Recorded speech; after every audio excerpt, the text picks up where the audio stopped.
Então, pessoal, chegou o dia da prova do Colégio Naval, né? Tá em cima aqui, dias, que dia é isso aqui? 4 e 5. Então é agora sábado e domingo.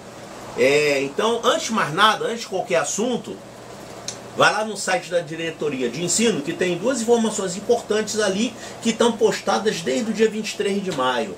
Você tem ali distribuição geral. Então tem o nome de cada candidato, são 9.000 e poucos candidatos, tá? Tem o nome de cada candidato, de cada lugar, e vem dizendo lá qual é a sala que você vai fazer a prova. Isso é importante. Tem alguns lugares pequenos, por exemplo, Colégio Naval, você vai fazer na sala 3, moleza.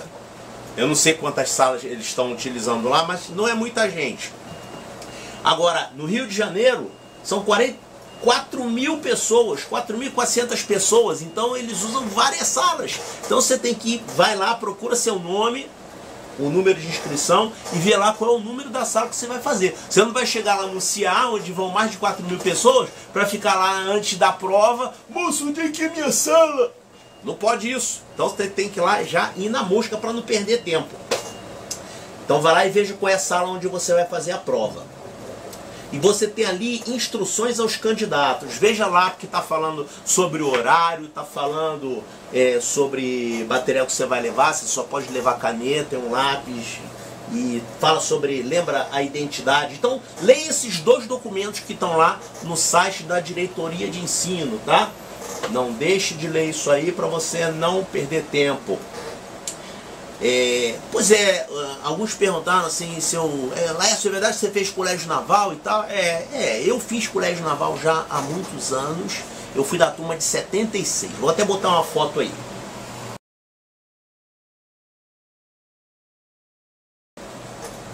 Quando eu fiz a prova eu passei logo de primeira, na primeira tentativa, né? Mas isso nem sempre acontece, você não deve desanimar por causa disso. O meu irmão passou logo da primeira vez, mas ele ficou reprovado no exame de saúde, exame físico. Aí ele tentou novamente, foi aprovado e fez uma brilhante carreira como oficial da Marinha e se aposentou recentemente como capitão de mar e guerra.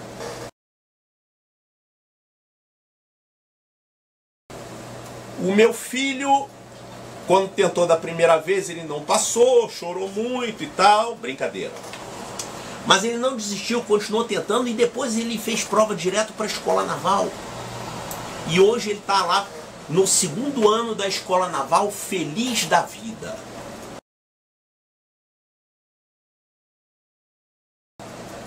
Bom, mas isso é só um incentivozinho básico, né?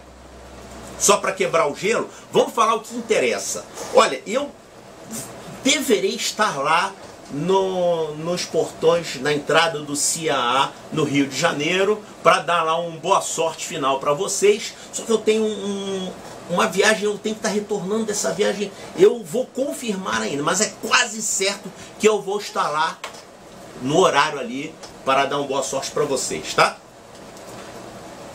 Vamos então ver o que a gente tem que ver na hora de fazer a prova. Você não vai mais estudar nada, você já teve seu tempo para estudar, né? Aliás, eu já tive meu tempo também para ensinar. Poxa, desde que saiu essa antecipação da prova do Colégio Naval, né, reduziu drasticamente o tempo de estudo, mas eu também reduzi drasticamente o meu tempo, porque eu fiquei só fazendo isso.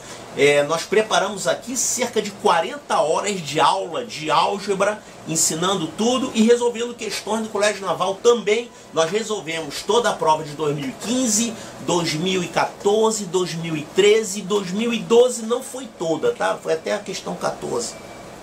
Então você teve aí bastante material para estudar. Quando você chegar lá para resolver a prova, o que você tem que olhar? Primeira coisa, você vai folhear a prova. Essa questão aqui, cara, eu sei fazer isso, marca lá. Marca lá como fácil, bota um F do lado, para você atacar primeiro aquela questão. Normalmente você vai encontrar 2 ou 3 questões fáceis que você vai fazer rapidamente. São 3 horas de prova, você tem que levar 9 minutos para cada questão. Você não pode ficar toda a vida numa questão, né? Então se você fizer logo as fáceis, isso já vai te trazer uma tranquilidade, que você já tem uma parte do caminho andado, né? E você já tem um tempo aproveitado de forma eficiente. Muita gente se distrai com essa questão de números inteiros e números reais, né? Observe que tipicamente, quando uma questão fala de números reais, ela está falando de uma situação relacionada com álgebra. Você vai resolver uma equação, você vai fazer uma simplificação de uma expressão, algum cálculo algébrico, normalmente ele fala, são números reais. Agora, às vezes, tem questões que falam sobre números naturais e sobre números inteiros. Tipicamente, essas questões que falam sobre números naturais e números inteiros são questões de aritmética. Então a primeira coisa que você faz quando você olhar uma questão é procurar qual é o conjunto numérico que está sendo levado em conta aqui. Ó, inteiros! Opa! Marcou ali. Tá? Então você já sabe aqui, provavelmente é uma questão de aritmética. Aí você vê o que a questão vai pedir. Se pedir alguma coisa sobre múltiplos, né, quadrado perfeito, alguma coisa assim, você sabe que não é para calcular, fazer um cálculo algébrico, né? Você vai ter que utilizar algum conceito de aritmética. Normalmente esses conceitos de aritmética envolvem divisibilidade, números primos, último algarismo, né? Vocês já viram várias questões do Colégio Naval resolvidas aqui que usam esses conceitos. Depois que você resolver uma questão, encontrei valor de x, vai lá marcar, opa, encontrei x igual a 15, olha aí, tem 15. Calma. Antes de você marcar qualquer resposta, leia novamente o enunciado para você ver o que ele está pedindo. Porque às vezes na pressa, ele pergunta alguma coisa, qual a soma dos algarismos do número tal? Aí você acha o número tal e marca lá. Se tiver um número tal, você cai na pegadinha. Mas ó, essa questão está perguntando qual é a soma dos algarismos, não é o número que ele quer saber.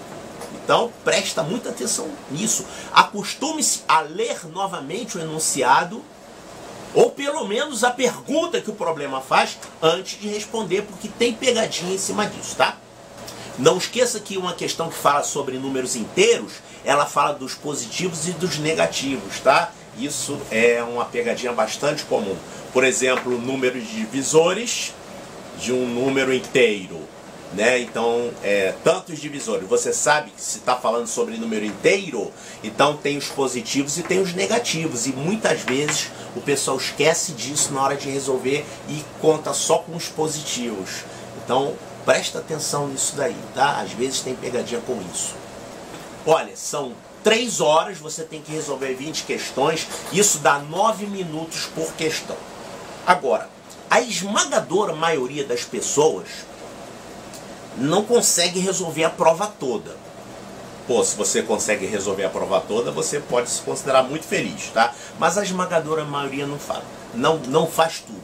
Então eu diria o seguinte: para ficar fácil fazer as contas e controlar o tempo rapidamente, você vai mirar no 18. Mira em 18 questões que você vai conseguir fazer. E aí você conta, nesse caso, 10 minutos para cada questão. Então se você olhar lá, tem 50 minutos de prova, pô, 50 minutos de prova, então eu tenho que ter resolvido 5 questões. Será que isso está certo? Eu fiz até agora, fiz 5, beleza. Então estou dentro do tempo. Não vai deixar passar 1h30 de prova e você ainda está lá na 5ª questão. Calma aí, né? Quando você tiver com 1h30 de prova, você está na metade da prova. Faz lá um checkpoint. Você tem que ter resolvido 10 até ali. Então, claro, se você pretende resolver todas as questões, você vai dar uma folguinha. Vai contando a princípio 10 minutos para cada questão. Você, quando tiver com 1 hora de prova, você então deve estar na 7ª. Então você distribui, né, esse tempo aí. É só para ficar fácil fazer a conta do tempo. Não esqueça também que você tem que reservar um tempinho para marcar o cartão, tá? 10 minutos para você marcar o cartão sossegado. Não vai marcar na correria, deixar 2 minutos para marcar o cartão, você até marca. Só que você pode ficar nervoso lá e acabar queimando o tempo, né? Então reserve 10 minutos para marcar o cartão, você vai marcar lá sossegado, sem estresse. Bom, se você consegue resolver todas as questões conscientemente, no tempo, então você está muito bem. As aulas que eu dei aqui foram voltadas para você aprender a resolver a questão. Não tem nada de macetinho, quando tiver uma questão assim, faz assim que dá mais rápido a resposta. Chama todo mundo de um e vê, e testa as respostas. Isso aí não é para um professor ensinar o aluno a fazer desse jeito. Ele tem que ensinar a matéria que é preciso saber para resolver aquilo. Não vai fazer um ensinamento todo na base de chute, né? Agora, eu sempre falo, o caso de desespero. O que é o caso de desespero? É quando acabou o tempo da prova, você está nos últimos minutos e você não conseguiu resolver uma determinada questão. Aí você vai chutar.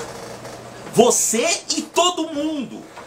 Ninguém vai chegar, eu vou deixar em branco, não, marca alguma coisa. Mas essa alguma coisa, você presta atenção que tem algumas coisas que tem maior chance de estarem corretas. Eu já falei sobre os problemas de aritmética avançada, que muitos deles, a maioria, tem como resposta, não tem solução a esse problema. Você deve lembrar disso, não necessariamente na hora do chute, mas na hora de resolver mesmo a questão. Tem questões de aritmética avançada que ele manda você encontrar lá uma determinada situação. Se você ficar tentando resolver, tá arriscado você não conseguir resolver, porque o problema não tem solução, não tem método para resolver. E aí esses problemas, eles têm lá, entre as opções, tem lá, esse problema não tem solução. Esse problema é impossível. O conjunto das soluções é o vazio. O número de soluções é 0.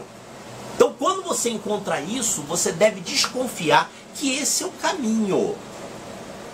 Isso não é um método para chutar. Isso é o caminho que você tem que sacar na hora de resolver a questão. Porque muitas vezes você mostrar que um problema não tem solução, é mais fácil do que tentar encontrar a solução dele. E normalmente eles colocam uma solução impossível, uma coisa que não dá para resolver. Lembra do problema, por exemplo, que tinha 200 algarismos 1 e 200 algarismos 2 e 2015 algarismos 0? Pois é, esse problema não era para você tentar encontrar um quadrado perfeito ali, era para você direto mostrar que não existe. Tem muitos problemas que são assim, são para você desconfiar que não existe solução e mostrar por que não pode existir solução.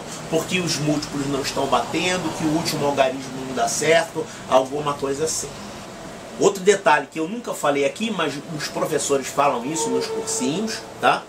Então eu vou falar, você tem que saber, assim como todo mundo faz isso, você tem que estar em condições de igualdade, né? É o seguinte, normalmente as provas dos concursos militares fazem uma distribuição uniforme das letras das opções no gabarito. Por exemplo, se você tem 20 questões com opções A, B, C, D, E, você vai ter 20 dividido por 5, 4. Então, você vai ter 4 respostas A, 4 respostas B, 4 respostas C, 4 respostas D e 4 respostas E. Eu posso garantir isso? Isso sempre foi utilizado em anos anteriores. Eu posso garantir que nessa prova desse ano eles vão manter isso? Ou eles vão... Eu não sei, eu não tenho como garantir, não faço a prova, não participo da banca, mas eu já vi pessoal que trabalha com esses concursos que eles dizem que isso é obrigatório deles seguirem, que eles têm que seguir essa distribuição. Porque se você tiver mais letra C do que letra A, mais letra C que as outras, alguém que chutasse tudo na letra C ia levar vantagem. Então, isso pode te ajudar na hora de você marcar as questões que você não conseguiu fazer. Então, acabou o tempo, faltaram lá 2 questões, você não sabe resolver. Aí você vai ver aqui, olha, quantas letras A eu marquei? Eu marquei 4. Quantas letras B? 2. Só 2? Se você só marcou 2, provavelmente, aquelas 2 questões lá que estão faltando você resolver, provavelmente, claro, se as outras todas que você marcou estiverem certas, provavelmente você tem que marcar B nessas 2 que estão faltando, tá? Isso aí o pessoal, os alunos de curso chamam isso de... Tem um nomezinho que o pessoal dá para isso aí, vocês devem conhecer. Chama de traquejo algébrico, alguma coisa assim. Bom, então, esse é um detalhe que vocês têm que conhecer. Não estou garantindo, tá? Se você vai chutar, é problema seu. Eu não posso ajudar vocês no chute. Eu posso ajudar ensinando a matéria. Foi o que eu fiz aqui. Eu ensinei como resolver as questões. Cobrimos a maior parte da álgebra aqui e a gente ainda deu uma ajuda na geometria, a gente deu uma ajuda na aritmética. Mas infelizmente tem uma hora que você vai ter que chutar. Eu chuto! Claro, quando eu tenho provas, só que as minhas provas são discursivas, né? Não tem como chutar. Mas eu já fiz uma prova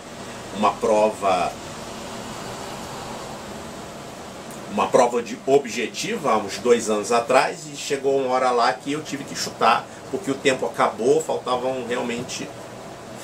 uma questão, o tempo acabou, eu falei, eu vou chutar. Chutei lá e errei, tá? Isso acontece. Pessoal, então é isso. Tira esse restinho de tempo para descansar, tá? Para de estudar. Você já estudou o que você tinha que estudar para aprender. Vá fazer a prova com calma, descanse. Tudo isso que eu já falei no vídeo passado, tá? Encare a prova com respeito, porém com calma. E eu lembro mais uma coisa para vocês. Se você for para o Colégio Naval, você vai encontrar lá os melhores amigos de toda a sua vida, como foi para mim. Boa sorte para todos!